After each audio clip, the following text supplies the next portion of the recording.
Hey there, I'm Tony DeCopel. This is The Uplift. We got a great show for you, a great cast of characters as well. Among them, a doctor who does not ask his patients for a single penny, but who is truly enriched by those patients anyway. Also, a basketball league with athletes from all over the country. The players might be older, but there's still a lot of talent on the court. Also, a family that wanted to fulfill a son's last wish, going on a road trip, how it turned challenges into a positive legacy. Also, a police officer who started as a refugee from Central Africa, how he not only built a new life in the U.S., but made it an extraordinary life as well. All of that and more good news. You know what you're watching? The Uplift.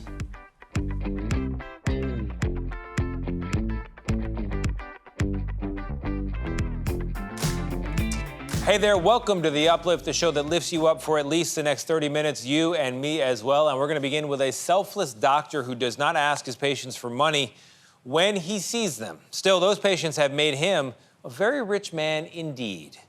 Here's Steve Hartman. In one of Baltimore's poorest neighborhoods, we found one of its richest doctors. Rich, not in money. In fact, he's pretty much broke. Alrighty. But 66-year-old family doctor Michael Zollicoffer is flush with job satisfaction. Just love people. I love to see a rash. If you say you got a rash, I'm gonna find you because I love a bump on your head. You see what I'm saying to you? No, not really. I love a bump. Has anybody taken your temperature? No. Let's listen to my sweetie. That infectious spirit is part of what sets him apart. Another is his prices. Can't pay? That's okay. You make everything sound so easy. It is easy. Forget that dollar bill. Now, I'm gonna see you no matter what. You walk in that door, you will be seen. You bring your grandma with you. I'm gonna see her too. Okay. But here's what amazed us even more. In the nearly 40 years Dr. Z has been practicing, That one's good. he's never taken a real vacation. I think you'll live. Tells every patient they can call him 24/7, 365. There you go. I have his cell phone number. Does everybody have a cell phone? Yeah. He's always available. This guy seems almost unbelievable. He is unbelievable because you'll never meet another person like him ever. A superhero, but hardly invincible. A few months ago, Dr. Z was diagnosed with cancer. So I got 2 separate cancers. One renal, one rectal. But I don't give up. And to add insult to injury, Dr. Z didn't have insurance. There was a whole series of snafus, but bottom line is he had no way to pay for his radiation treatments. Until his patients turned the tables on that ever-giving doctor. I'm like, let's fight. What can we do? Dr. Z will not give up on you, so we damn sure ain't giving up on him. Whatever needs to be done to save Dr. Z, we're going to do it collectively. So, collectively, they started a crowdfunding campaign. Nearly 1,000 people donated, raising more than $100,000. Today, his prognosis is good. Right. He got his insurance back and now plans to funnel any money left over back into the community. Open that mouth up. You know what? I'm gonna say something may seem crazy as heck. I'm thankful that I got cancer. Because I am the happiest man on the planet, no matter what the outcome. What we have shown and why we sitting in this table right now to show America, this is what you're about. We about giving. I can't make it without them. And nor can they make it without me. You need each other.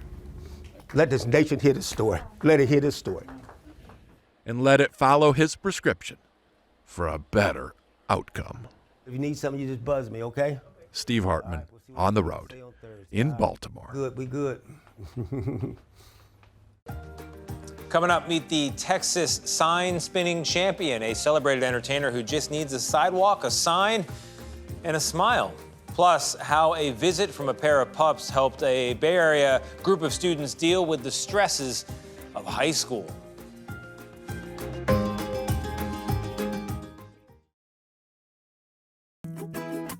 We introduce you now to a Dallas icon, a celebrated entertainer who doesn't get applause, but does get honks and waves. Here's Mike Kinney from CBS News, Texas. Yeah. Most days, you'll find Matthew Doolin on a street corner. Can I get a beep beep? trying to get a reaction from drivers. Yeah! Well, nowadays, you really only have about 3 seconds to get their attention. A honk and a smile is what he's working for. I feed off of it. The energy that they give me, it just gets me going. As soon as I get a honk, I always give them a bigger trick because of it. Doolin is a sign spinner, advertising for companies by putting on a show. We get them to engage with us with a smile and wave, then we're doing a trick, trying to get them to remember us, right? Leave a signature. His signature trick is a tongue twister. Smeeker Dickel McFinalheimerstein. A ridiculous name for a ridiculous trick. There it is. Using his ninja-like moves to keep people entertained. I mean, everybody when they're a kid wants to be a ninja at some point. At some point, they see something, they're like, I want to be a ninja. This is where I can kind of live it out in its own weird way. Yeah! While those passing by in cars may not know his name, he's made quite a name for himself in advertising. He is the current sign-spinning champion for Texas. Can I get a beep beep? I feel like I'm like one of the few true sign-spinning nerds. We have break dancers, we have people who have done martial arts, all types of stuff, but that's their thing, and then they have incorporated into sign spinning. For me, sign spinning is my thing. I wasn't ever as good at anything else as I am at this. This weekend, he heads to the World Sign Spinning Championship in Vegas, competing against others from around the globe. I got the 2 best sign spinners in Germany coming out, going to Vegas. He's going to be the 2nd best sign spinner in the world. I'm going to be the 1st. This year, Doolin's focus on winning is centered around one thought. I just lost my mom this year. She was still around right when I had won the state championship. And I told her, I was like, I didn't even feel like I tried, but I whooped everybody trying to do it again in Vegas. And she was like, I hope you will. So that's my current hopes. And now I'm going to go out there and do it for my mom. Yeah! Doolin says if you see him on a corner, give him a honk or a wave. It'll brighten his day and hopefully yours too. Can I get a beep beep? Beep beep beep beep. Mike Kinney. Thank you. Thank you. CBS News, Texas. I appreciate you. I appreciate you. I appreciate you. We introduce you now to Luna and Brixton, 2 highly requested guests at a Bay Area high school, a couple of them, in fact. Why are they in such demand? Well, because they help their students handle stress. Here's Itai Hod. High school can be a jungle. Students rushing to class, stressed and overwhelmed. But one campus in San Francisco found a way to tame the beast. Oh my God. With a pair of pooches dressed as tigers. Hi, cutie. Meet Luna and Brixton, 2 therapy dogs who aren't just cute. They're the ultimate stress busters, sinking their teeth into anxiety and helping students pounce over the finish line. Can't help putting a smile to your face when you see these 2 dogs. Aksh Varma, a senior at Lick Wilmerding High School, says these dogs have given students here a much-needed pause from the chaos and pressure of student life. One lunch period just changes the entire momentum of a day, whether it's having a bad day to a good day or a good day to an even better day. For years, therapy dogs have comforted hospital patients and calmed kindergartners. Now high schools are discovering what wagging tails and wet noses can do for stressed out teenagers, especially around midterms and finals. Turns out, quite a lot. Studies show these canine counselors can reduce stress, boost learning, and even improve attendance. It really helps kind of bring joy and lightness to campus. School counselor Yuka Hachiyuma says these dogs are more than just classroom pets. They're changing the way students connect with each other. It's kind of a ripple effect. You see people start noticing, and then you just see more smiles. There are some concerns associated with pet therapy, including safety, allergies, and hygiene. But that hasn't stopped schools from booking these dogs over and over. We get requests almost on a daily basis. Tina Mitchell from the SFSPCA says Luna and Brixton have an instinct for spotting students who need them the most. I think the animals can really sense when people can use their interaction and their connection. In the jungle of high school, Luna and Brixton are a reminder that sometimes a little belly rub is all you need to unleash your stress. Coming up, we take you to a basketball game to watch a new league of ballers hone their talent. Check them out. Plus, the inspiring story of the Naylor family who embarked on a road trip, their son's final wish. In spite of life's many challenges, they found a way to stay positive.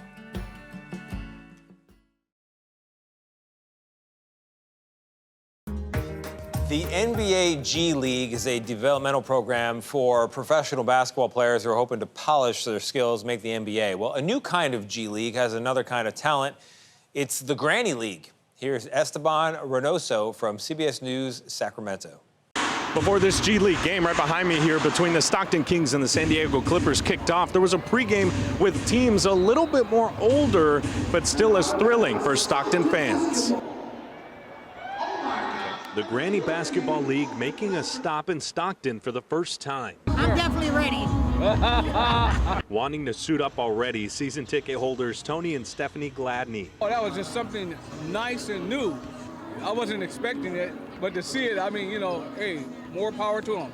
I enjoyed it. It takes a lot of footwork to get something together. Footwork off and on the court. I love to watch people improve and finally get it. I try to teach people the fundamentals. Barbara Trammell, 80 years young, is the oldest player on her team, the Columbia Gold Diggers, as they took on the California Poppies. She's not only the team's go-to scorer, but also the coach and the Granny League creator. There's about 650 women in the league. The oldest is 92. So you can play forever because you don't have to be fast. In fact, it's better to be slow. The rules are a little bit different. Every player has to wear bloomers to keep up with the more gentle 1920 style of play. There's no running, every basket is 3 points, and no contact, which is kind of iffy. They could have called a couple of fouls, but we told them not to because we didn't want to waste our time on free throws. There's also a no showing flesh rule. You're not supposed to show any flesh. And when you do, it's a technical foul. Trammell hoping they can add another team in the 209 down the line. Of course, recruiting is the big thing. So right now we only have 3 teams in California. If we get more teams, we can have bigger game days. Some would say the Naylor siblings were dealt a bad hand, born with a genetic disorder that has no cure at all, but the family didn't let that get them down. Instead, it made them grateful for life's adventure. Here's Frankie McLister from CBS News, Minnesota. I love you, buddy.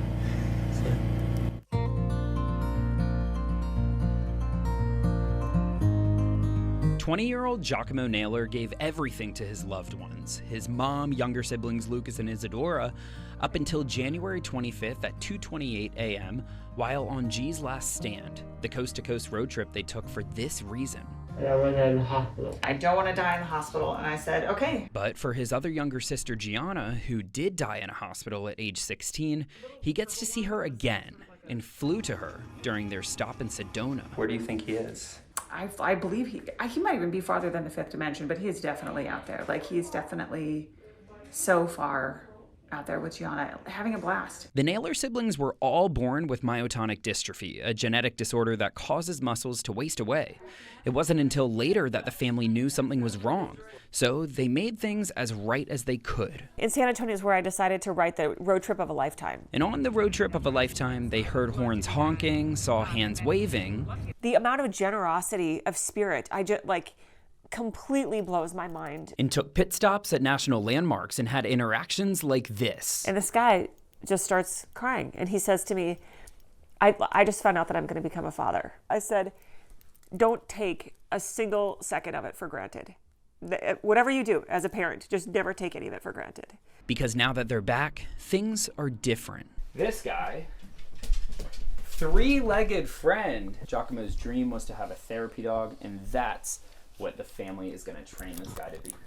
If you were inspired enough to donate, to support, to follow, to whatever, take that inspiration and go do something. And if there's something else they could say, I feel like I would say thank you. Like, honestly, it's been a blast. Hi, buddy.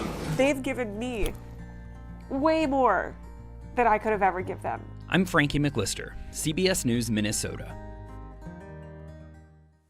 Coming up, David Begnaud shares the story of a police officer who turned trauma into triumph. He fled a war-torn country without speaking much English at all and became a pillar of his community in Texas.